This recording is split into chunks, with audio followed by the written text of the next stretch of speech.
ఆరాధ్య, నువ్వు ఈ రోజు చేసింది సూపర్, గ్రేట్, అల్టిమేట్. మీ అమ్మకు జరిగిన దారుణానికి, నీకు అమ్మ లేకుండా చేసిన అన్యాయానికి, ఇన్నాళ్ళు మీ అందర్నీ మోసం చేసిన ఆ మిథునకు నువ్వు కరెక్ట్ గుణపాఠం చెప్పావు.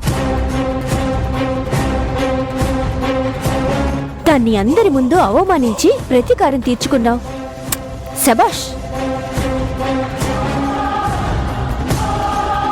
నీ కన్న తల్లి ఏ లోకంలో ఉన్నా నువ్వు చేసిన దానికి చాలా సంతోషపడుతుంది.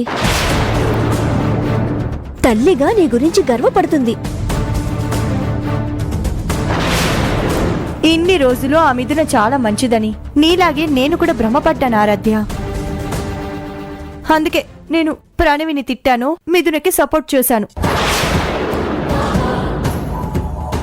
కానీ ఆ మిథున నీ తల్లిని నీకు దూరం చేసిందని, నీ తండ్రిని కూడా నీ నుండి దూరం చేయాలని ప్రయత్నిస్తుందని తెలియగానే నేను షాక్ అయ్యాను.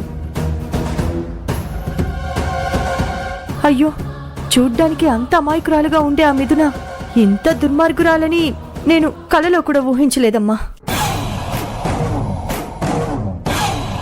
పసి పిల్లవమ్మా నువ్వు. నిన్ను ఎంత బాధ పెట్టింది చూడమ్మా. నీకు అమ్మ లేదని బాధపడి ఆరాధ్య, నీకు ఈ అమ్మమ్ముంది.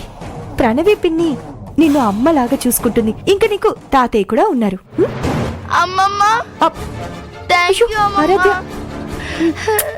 ఏడవకమ్మా, ఏడవకు. ఊరుకో అమ్మా, ఊరుకో.